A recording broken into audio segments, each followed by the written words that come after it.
मतदारसंघाचे उमेदवार श्री विश्वेश्वर हेगडे कागेरी, आताच आपल्याला मार्गदर्शन केलेले श्री माजी आमदार अनिल पाटील सर, आमच्या तालुक्याचे मंडळ अध्यक्ष संजय कुपल सर, आमच्या एमएलसी ज्यांनी आमच्या तालुक्यामध्ये भरपूर काम केलेलं आहे असे मानदेश कवडकीमठ सर, आताच आपण त्यांच्याकडून मार्गदर्शन ऐकलं असे दानशूर व्यक्ती ज्यांनी आमच्या तालुक्यामध्ये पुष्कळ काम आमदार नसतानाही एका आमदार एवढं काम केलेलं असे भगवान सर, व्यासपीठावर उपस्थित आमच्या खानापूर तालुक्याचे आमदार विठ्ठलराव वल्लेकर सर, जिल्हा उपाध्यक्ष श्री प्रमोद गोजेरी सर, आमचे प्रभारी महेश मोहिते सर, माझ्या बरोबर काम करत असलेले जिल्हा general secretary Sandeep Deshpande sir आपल्याला सांगितलेलं आहे। मी फक्त महिलांसाठी 5 मिनिट बोलेन। आता तुम्हाला गृहलक्ष्मीची एक योजना अर्ध्या महिलांना यायला लागले, अर्ध्या महिलांना येत नाही झाले, मला चांगलं माहित आहे, पण ती पण हे इलेक्शन होईपर्यंत महिनाभर चालू राहील, नाहीतर राहणार नाही।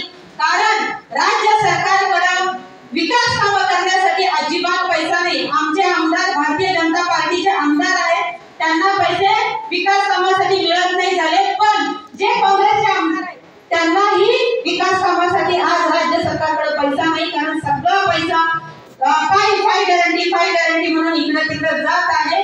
तुम्हाला गावाकडे जाताना रस्त्याचे खास कडे बघताना तुमच्या लक्षात येत असेल की आपल्या राज्य सरकारकडे विकास कामासाठी पैसा नाही, पण ती एक गृहलक्ष्मी योजना बघून तुम्ही त्याला भाडू नका। गेली 10 वर्ष आपल्यासाठी मोदी सरकार काय काय करत आहे हे तुम्ही चांगल्या पद्धतीने लक्षात ठेवलं पाहिजे। आम्हा महिलांचा सर्वप्रथम कुणी विचार केला असेल तो पंतप्रधान नरेंद्र मोदींनी केलेला आहे, हे तुम्ही विसरू नका। पंतप्रधान झाल्या लाल किल्ल्यावरून भाषण करताना महिलांची अडचण ओळखून स्वच्छ भारत अभियान मध्ये घरोघरी शौचालय कुणी दिलं, ते पंतप्रधान नरेंद्र मोदींनी दिलं। माझ्या घरची आई बहीण ज्या वेळेला तिला शौचालय जायचं त्यावेळेला तिचा आत्मसन्मान कुठे तिला गहाण ठेवायचा याचा विचार कुणी केला असेल तर त्या भारताच्या पंतप्रधानांनी केलेला आहे, तुम्ही विसरू नका। आपली संस्कृती इथे एवढे पुरुष असेल तर मी सांगू शकते की पुरुष प्रधान संस्कृती आहे, मग महिलांचं काय? सुकन्या समृद्धीसाठी एक साधी स्कीम आहे, पण घराघरात मुलगी जगली पाहिजे। बेटी बचाओ बेटी पढाओ या मुलीला सन्मान मिळाला पाहिजे। ही मुलगी ही आपल्या समाजाचा अविभाज्य घटक आहे, याचा कुणी विचार केला असेल तो पंतप्रधान नरेंद्र मोदींनी विचार केलेला आहे।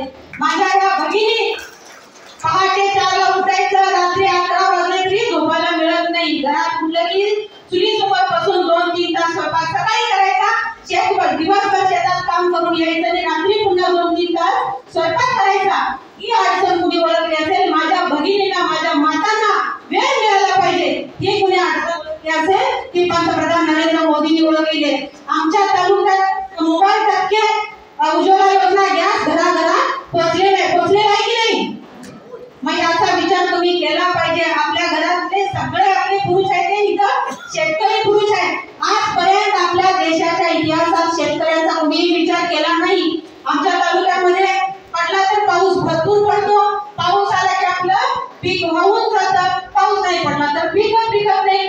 चांगलं पीक आलं तर नाहीतरी आपली जनावरं आहेत तर जंगलात किती येतात आणि आपलं पीक सगळं खाऊन जातात। अशा वेळेला आमच्या शेतकऱ्यांचा कोण विचार करणार?